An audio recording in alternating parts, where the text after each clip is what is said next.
Hey, Doc. I'm back with another interview with a very, very special guest, Dr. Alexandra Stockwell. She is a relationship and intimacy coach, and she is my relationship and intimacy coach, and also my coaching mentor because she's a fabulous, amazing, well accomplished coach.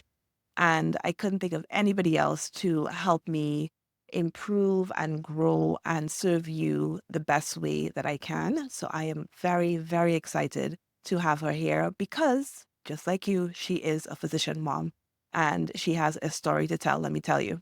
So, Dr. Alexandra, welcome. And please tell the listeners more about you, how old your kids are, how many you have, and how long you've been married. Okay, well, thank you for that lovely introduction. You and I have so many different ways of connecting with one another, and me being a guest on your podcast is an additional feather in our shared cap. So, thank you. I'm really glad to be here. And yes, I have four children. They are 28. My daughter is engaged to be married in May. And then I have three sons who are 25, 19, and recently turned 13. And if you do the math and think of the spread, you may be a normal person and think I've had a few different marriages, and that is actually not at all the case. I've been married for 28 years. My husband is a physician. We met the first week of medical school, and we had our first child just after my third year of medical school, and my second just before starting my internship, and actually decided we were done, went so far as to get a vasectomy. And then after both of us were done with training and kind of reorganized our lives, we're like, no, actually, that's not the case. And this is just so funny to share here, but I had no idea that a vasectomy reversal was a thing. It definitely wasn't part of either of our trainings or medical school. But anyway, it's not covered by insurance, but it is a thing. And so he flew to Arizona where there's a practice and all they do is vasectomy reversals. And he came home and then we had two more children. I cannot believe I did not know that. That is amazing because I was going to ask you why there was such a big spread. And I thought it was just, y'all just waited. But come to find out, he had a vasectomy. I love that. And I just want to pause and say any man who gets a vasectomy gets an extra tick from me because we have done enough. So it is the least that they can do. Well, in all Just, fairness, after he got the vasectomy and the vasectomy reversal, he really laid down the law that he was not getting another vasectomy after that. I think that's reasonable.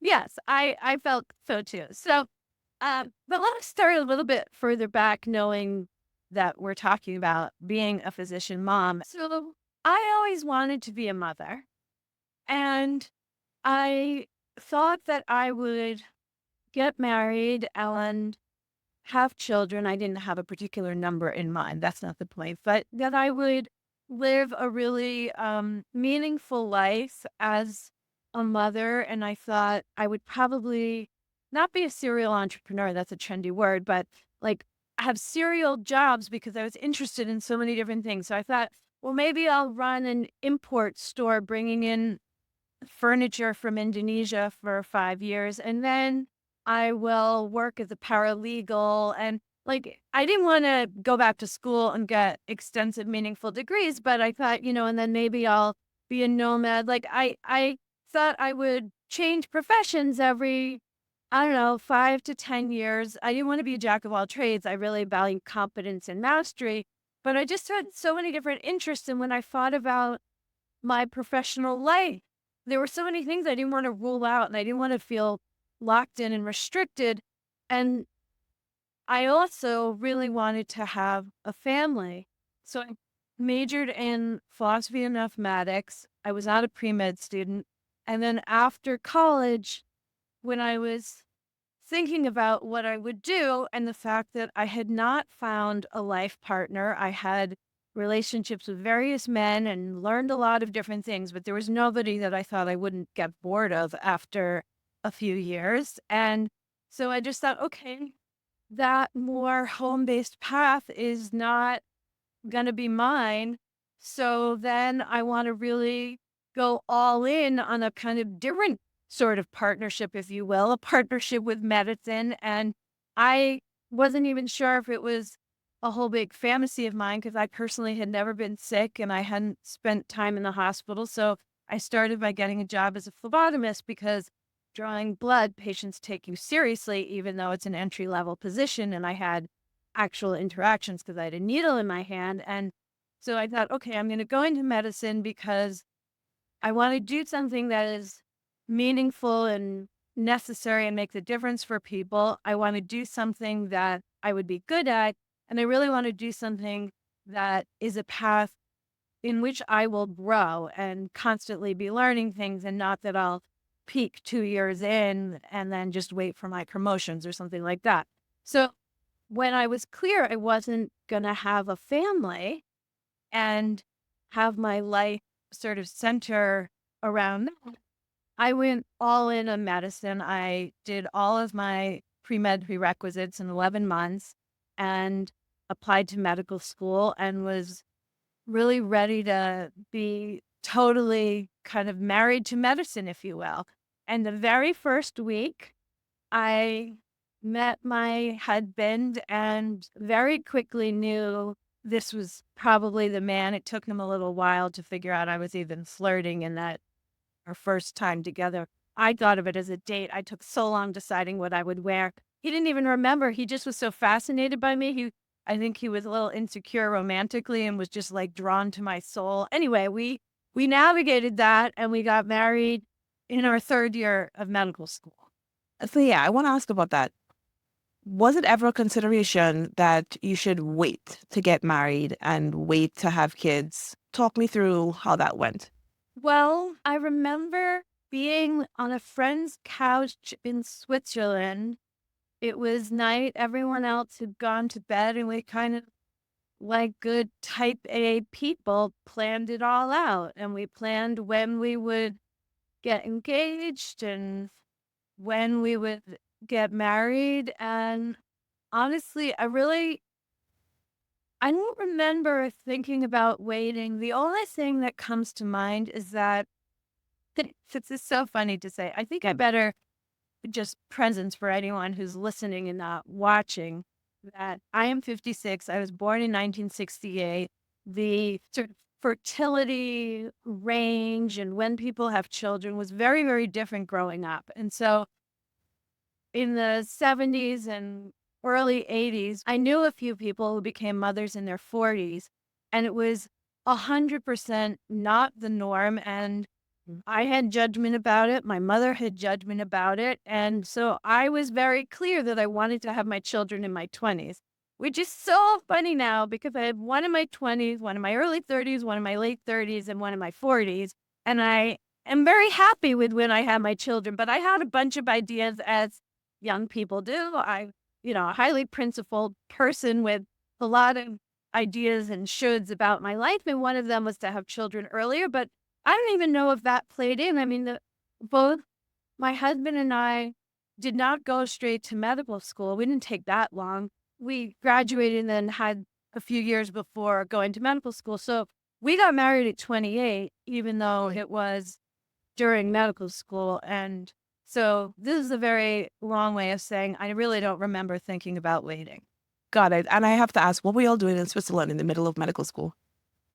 Oh, well, that's an interesting story. So, even before going to medical school, I attended a number of conferences for holistic medical doctors. And I met a woman who was Swiss, and she and I had this deep bond. And she ended up asking me to be her daughter's godmother. And so I went to Switzerland, and the first birth I ever attended was actually my goddaughter's birth in Switzerland at this small holistic hospital. My husband's name is Rod, and he and I were not engaged, but we went together to Switzerland. It was December of the first year of medical school, so I could be there for her christening.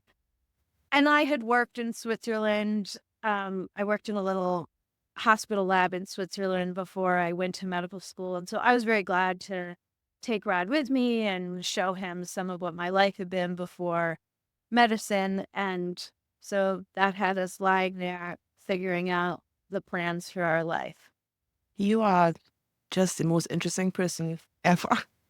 Okay. So you got married and you're like, hey, I'm in my 20s. I have 2 years left. Let me have this child. I definitely knew that no time was a good time. And while we Right. have 4 children, the first one, the planning was not chosen by us. Ah, So got it. I'm very glad she came when she did, but I actually wouldn't have chosen it because so I started medical school in September of 1993. And while in medical school, I knew one man who became a father. He was a very traditional Christian man who took no time off when the baby was born, and his wife was a stay-at-home mom. And I never even saw the baby. But other than that, I knew nobody who was in medical school who was a parent. And so when I became pregnant, I found out at the very end of my OBGYN rotation that I had conceived just before that rotation started. And so I did a lot of sleeping, but I thought it was because, I was doing 36-hour shifts. This was before any of those laws were passed to restrict the hours. And so, it made sense that I'd want to sleep. It was sort of intriguing that I would just sleep through dinner and sleep. I basically was in labor and delivery or sleeping those entire 6 weeks.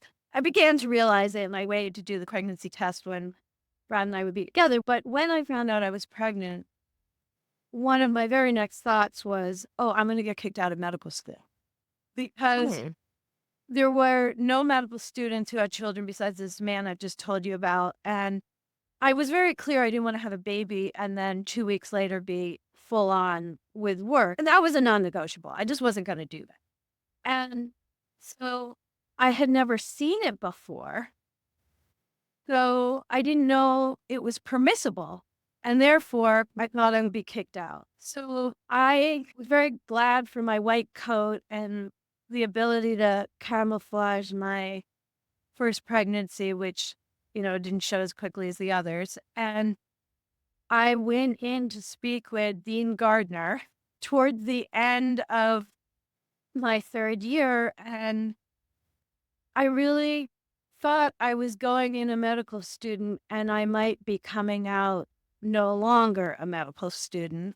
But it was such a beautiful moment for me, actually, because Dean Gardner was someone who had been, he was much older than I was. I don't know how many years shy of retirement he was, but he had the perspective of a whole medical career. And early in his career, he had gotten divorced because he had no time and no attention for his wife. And so then he had a second wife, but he prioritized that marriage more than most of his peers. And they had 2 children. And so he was just immediately supportive. And it was this beautiful moment. In fact, he told me this story that I never forgot. They had 2 girls, and the first one was this quote, well-behaved baby who slept through the night and wasn't fussy and so on and so forth. And so he said he and his wife just felt so like tapping themselves on the shoulder. They're such good parents. Look at the kind of child. I don't remember what his specialty was. I don't think he was pediatrics, but like they just felt like, oh, they're such great parents. Their education has served them so well. His being a doctor and knowing all this information. And then the second child was born and she did not follow the rule books at all. And then he was laughing, saying, we realized it never was us in the beginning. So that was like a little gift that he gave me. And so I actually took a year off between 3rd and 4th years in medical school, which worked very well because prior to this, my husband had taken a year off to pursue one of his interests. So we were already out of sync. And I was actually thinking after I graduated, I would have a year before we began our internship. And I was planning to go to South Africa, but instead I stayed home and had a baby. And, one of the things that was deeply influential in my thinking about being a physician mom is that I was 6 months pregnant when I completed 3rd year. I finished my surgery rotation and then I was off starting in July because of the academic calendar, although Josephine, my daughter, wasn't born until September. And those first 2 months when I was at home in my third trimester, basically fully functional, I didn't have any kind of symptoms besides just having a large belly, but I didn't have pain, I didn't have preeclampsia, I didn't have any of that stuff. And it was so hard to go from basically being in the hospital. I was just a third year medical student, but I felt like I had a meaningful role. Like what I had no illusion how important I was. I was at the bottom of the totem pole, but I was learning, I was fetching things when they were needed. Like I had a very clear contribution pretty much from when I woke up, put my clothes on, and went to the hospital to when I came home. And I managed to get laundry done, and I remember counting it up. Like, I think on a typical day in the hospital, I would interact with about 70, 75 new people every single day between family members and just nursing staff and patients in and out and so on and so forth. And now I'm in my apartment and it literally takes all day to get laundry done and cook dinner. And I had this kind of empty feeling, even though I was home because I had chosen it. That like this was entirely what I wanted, but it was such a profound change in my identity from having long to-do lists and the stress and the importance of being in medicine to the simplicity of nesting that I was so grateful that I equilibrated to the pace of life at home before my daughter was born. And anytime anybody asks me, I encourage people not to work until you go into labor because there's a very real transition that happened being at home. And I was really happy that that transition happened as a completely independent variable from becoming a mother and welcoming my daughter. So by the time she was born, I was pretty comfortable being at home. There was no like internal emptiness because there wasn't enough to do. And then I could just have the joy and the focus on bonding and be able to really put my attention on her and becoming a mother rather than being sort of motivated by this internal emptiness, which was a very natural consequence of no longer being in the hospital every day. That's beautiful. And when you had her and you had your quote unquote maternity leave, how long were you home after she was born? I was home until the following July because just as a medical student, there was no way to like do that differently. My husband was Right. already a year out of sync. So I think Josephine was born on Sunday and he went back to whatever rotation he was in on Tuesday. So he had one day off, but I was home until the following July when she was 9 months old. And another thing about that, I didn't really think of it as maternity leave. Quite frankly, thought of it as a year's leave of absence in good standing. And during the time I had a baby, and I didn't know anybody. Like I know a lot of people crave connection and support and so forth, and I didn't have family nearby. I didn't know anybody who had a baby. There was this graduate student across the hall who used to like to come and talk to me, but I was less interested in talking to her once I had my baby. And so it really was just the two of us. And people used to say to me, "Oh, it must be so hard. Are you getting any sleep?" And I just was really clear. I got a whole lot more sleep as a new mother than I did as a medical student. And the way that Rod and I organized it, because I had already done third year and he was doing third year, I was completely sympathetic to his need for sleep when he was home and being able to, do what he needed to do to show up well. And so we slept in different rooms when she was born for, I can't quite remember. It was at least 2 months so that he could, like, I know that this goes against all of our feminist inclinations and so forth, but I was really clear he needed good sleep. And Right. I wanted good sleep, but I could nap during the day. Like, I didn't have Right. other responsibilities besides me and one baby and, making sure we were both fed.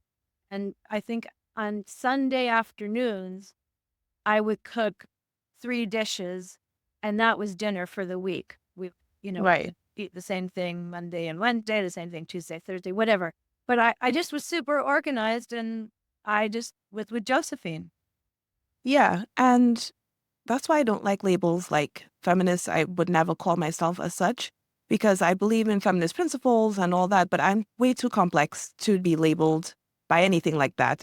And it's all matters what works for you and your family. So that makes complete sense that you had already gone through third year. He is currently in it. You have a stable marriage. It was a agreement between the two of you that worked. It was Yeah. really straightforward, and I guess I'll add that the first 2 years of medical school, I really had to work hard. I didn't have a background in science. I mean, I did my pre-med prerequisites, but, like, I had to work at it, and he really Mhm. didn't. He had majored in neuroscience at Harvard, and it all came pretty easily, and he read a lot of other books, and he just didn't have to Mhm. work that hard the first 2 years, but it's then come 3rd year where it's clinical medicine and interacting with people and emotional Yeah. intelligence. That was draining and intense, and his learning curve was ultra steep, and mine just wasn't. So I knew what he was going through. Yeah. And we took a really wonderful childbirth class. And one of the things that the teacher used to say is when people would ask questions about sleep once the baby comes, she would always say, whatever gets everybody the greatest amount of sleep.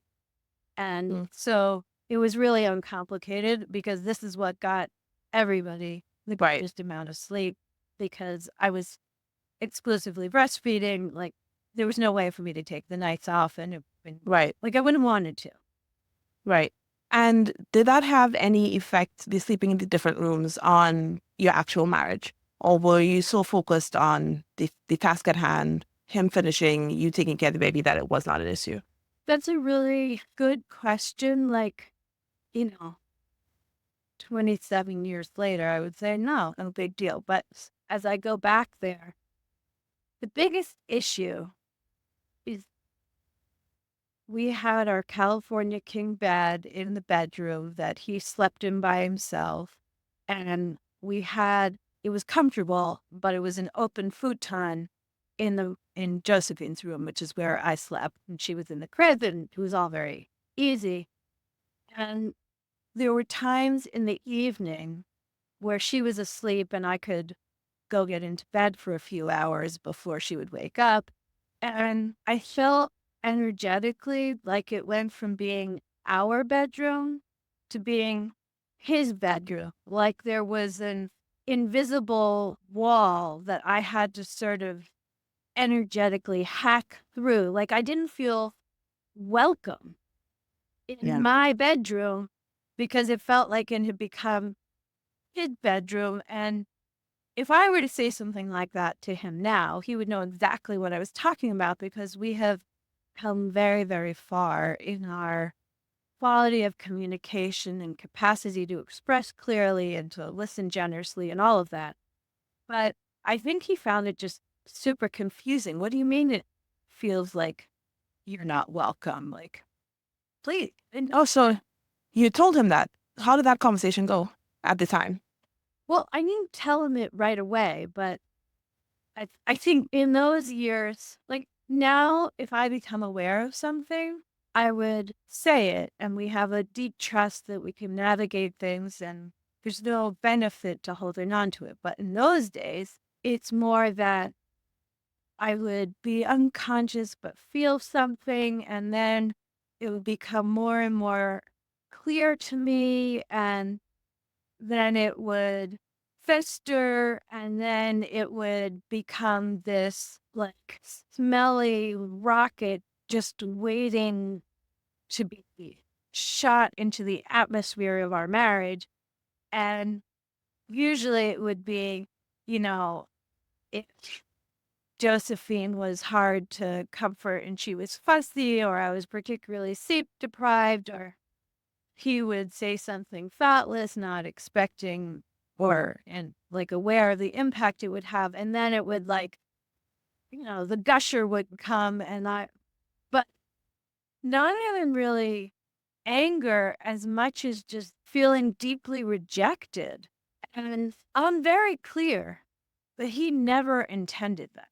He just, I don't even know what to say, just that it was his room. And probably as I'm thinking about it now, if he like energetically kept making space for me, he would have missed me so much and felt rejected himself and jealous of her child because I was sleeping with her and not Right, with me. right. Like we all have all of our protective mechanisms, but to his credit, he tried really hard to understand what I was saying. And to whatever extent he could understand it, he shifted. But it wasn't a lot, although this is really sort of funny that we're having this conversation because just last month, I had a number of different work commitments and worked late, and he went to bed earlier than.